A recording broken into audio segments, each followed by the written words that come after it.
Good morning, aspirant. Hope you all are doing well. Your days are going productive and you are doing excellent in your studies. So, in our last two lectures, we have seen the contents of our course, the fundamental historical evolution, and the mathematical aspect, the basic formulas required to understand quantum. Now, our today's topic is operator and function. So our today's topic is operator and function.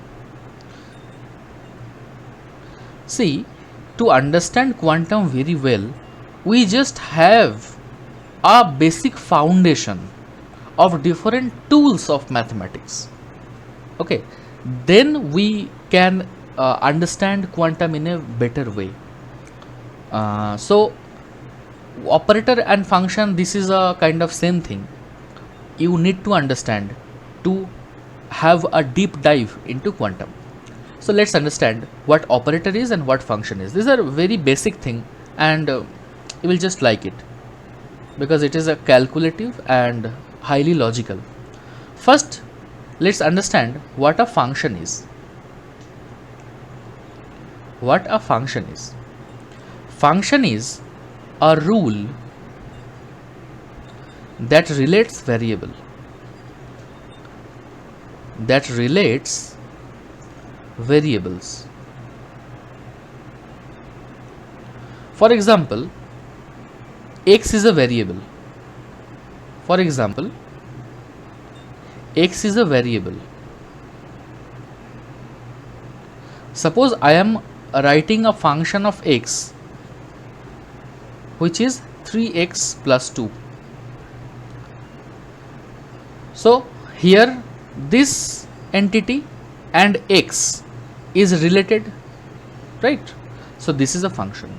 Suppose f of x y equal to 9x plus y square. So here this function is relating x and y. Okay, here this function is relating this function and x, right? Suppose f of alpha, beta and theta, that may be alpha beta by theta. So this is also a function, right? So this is a function. We use very much these functions in our mathematics, okay, in our school days, we know. Now special thing is operator. I will make you write the definition, but before that let's understand and what it is. Suppose you have one function f1. Operator is someone O. Suppose if it operates on f1, operator always operates on a function. Operator always operates on a function. It converts a function into another function, or it can convert one function to a constant entity. So operator always operate on a function, and it can convert one function to another function or a constant entity. Operator is denoted by sign this sign. This is basically cap. This is called cap. So this O operator I should write is like this. This is an operator. So write definition with me. Definition of operator. It is a predefined operation. It is a predefined operation that is carried out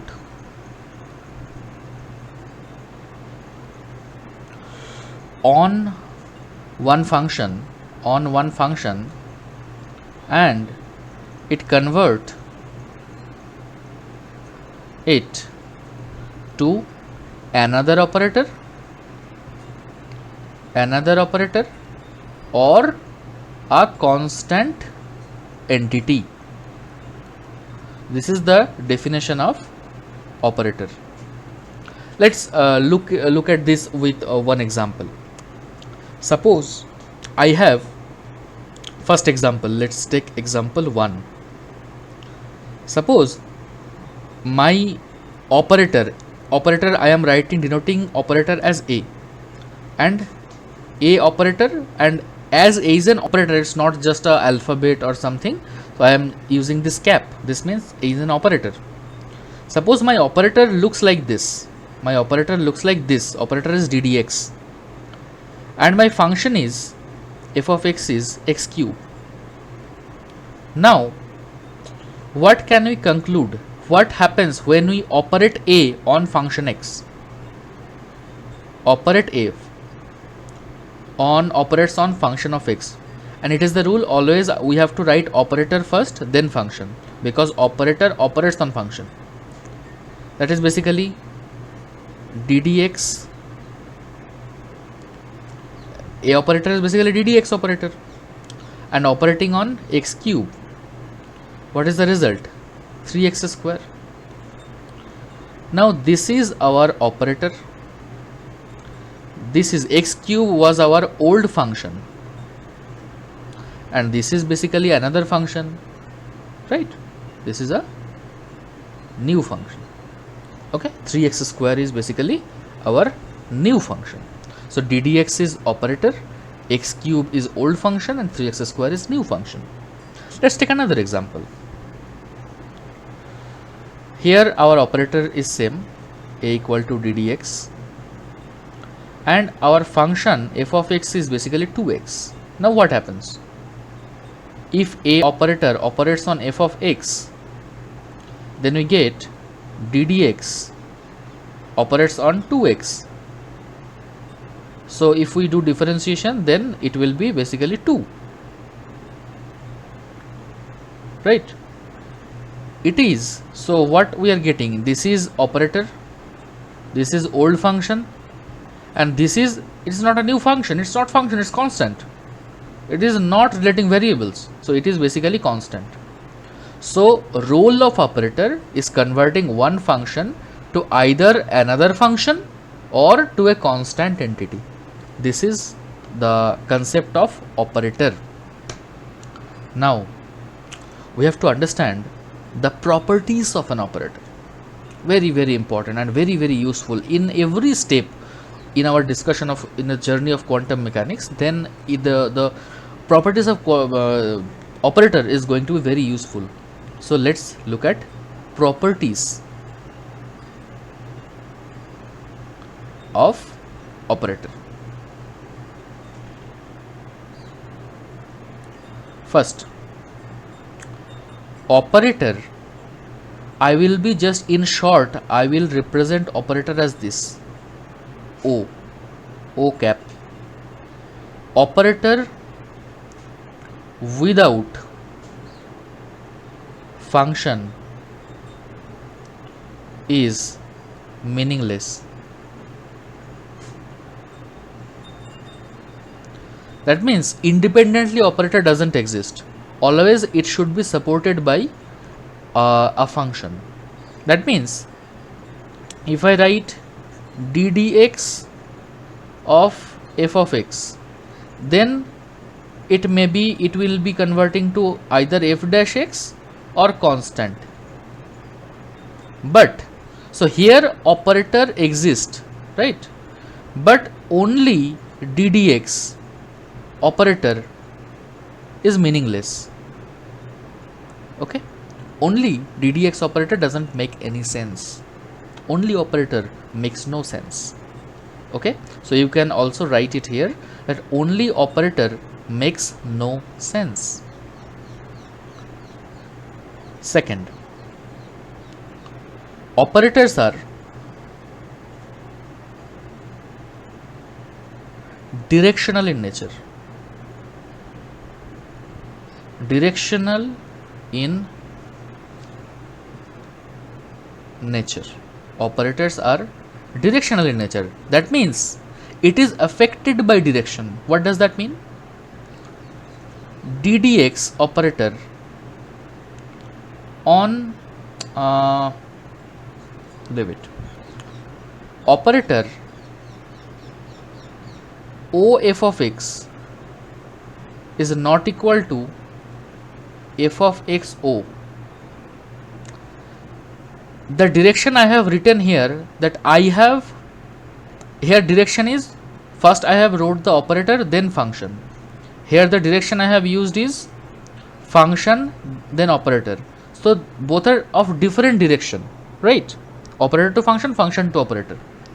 Operator to function direction makes sense, but function to operator direction makes no sense. That means we can never write function first then operator. Okay, operator should have something in its right hand side. Okay, it is basically the significance of operators are directional in nature. So actual its significance is operator sits before function. Operator sits before function. Third, nth power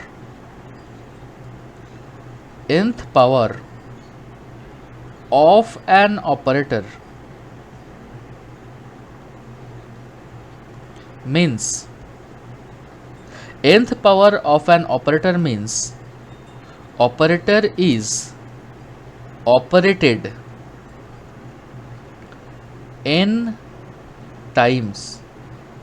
This means operator is operated n times. That means suppose I have operator A, which is basically ddx. Now someone is saying that my function is 3x cube. This is my function. Someone has said what will be the value of a to the power 2 f of x. That means this function. What will be the value of a to the power 2 f of x? We know that if nth power of an operator, that means operator is operated n time. That means if n is 2, then operator will be operated 2 times. Then operator will be operated 2 times. We have to write like this, f of x. Now a of, first we have to solve this part,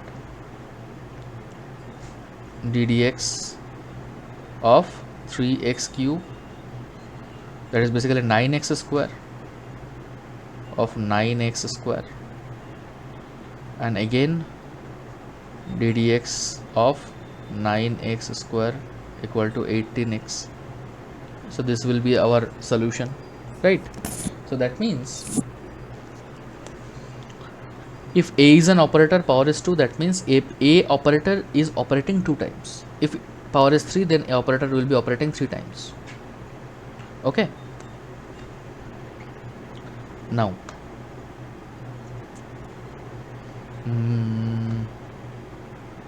now I am giving you one question. Till now it is very simple, right? Then let's go to some complicated problem. I am giving you a question, just you have to solve the value. I will give you the operator and let's see what you can. A is an operator. The value of operator is, the operator is basically ddx plus x. Then what will be the value of a square? What will be the value of a square? This type of problem arises in quantum. So if we want to solve this, we know a square, I'm just taking different color. We know a square means a dot a, right? Now when we are going to multiply 2a operator, then basically ddx plus x into ddx plus x. But here we have to write something along with this, we know only operator doesn't make any sense, right? That's why we will write like this. This is our, just for understanding, we will write like this: square psi. I am writing psi here.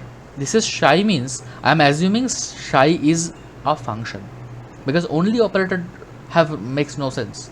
We have to attach a function on the right hand side of it. So I am assuming psi is a function. That is basically a psi. That is basically d dx plus x into ddx plus x psi. Now just multiply first term with this first term. ddx into ddx means basically d2 dx2, but only d2 dx2 doesn't make sense. I have to attach it with psi.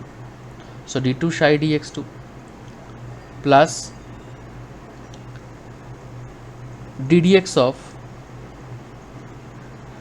first I am multiplying 1 with a, then I will multiply 1 with b, ddx of x, and I have to write psi with this, plus I am just multiplying 2 with a, x ddx psi plus x square psi.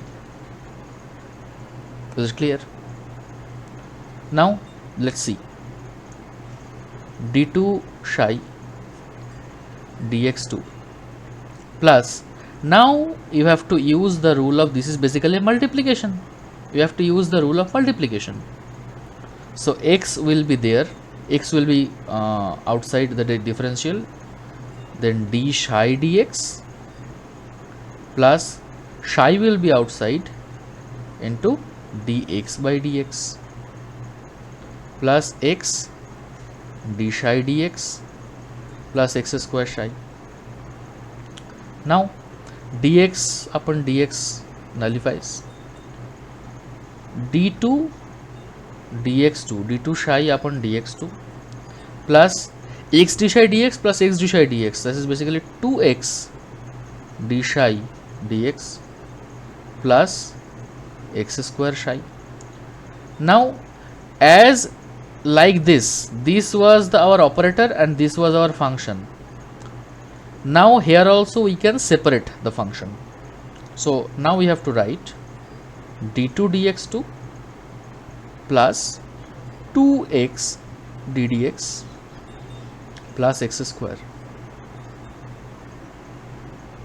Sorry, here one psi is missing, right? d2 psi dx2 plus 2x d psi dx plus only psi present here, right? So as if we are taking common psi plus 1 and overall it is psi. Now what happens? This total entity becomes our operator. This is operator, right? This is independently, this cannot exist, and this is our function. So our final operator becomes this when we are operating 2 times a. That means this is basically a square, isn't it? So our a square is d2 dx2 plus 2x ddx plus x square plus 1. So this is basically our value of a square, correct? Now it's your task. You will pause the video and solve the next question given by me. Are you ready?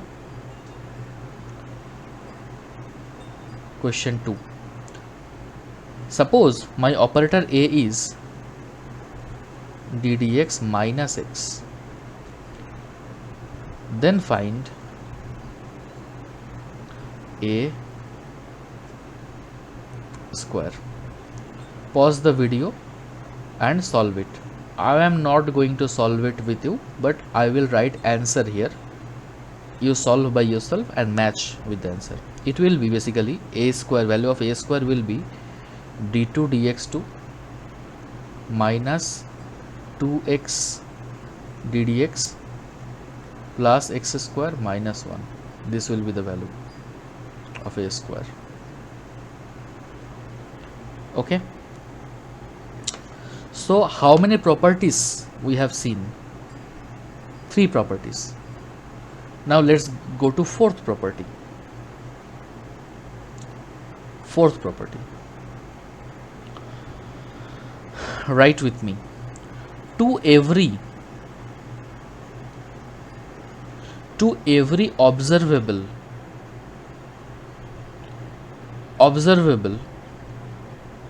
in classical mechanics,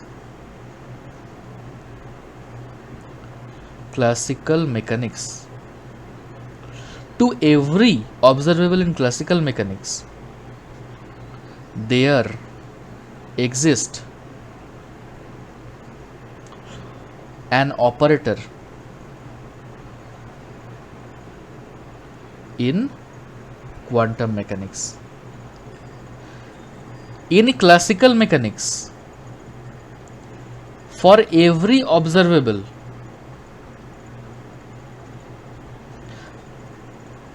when we go to quantum mechanics, there is always a corresponding operator. Now, what is observable? Observable is something we can measure. There is something we can measure. If we want to write the definition of observable,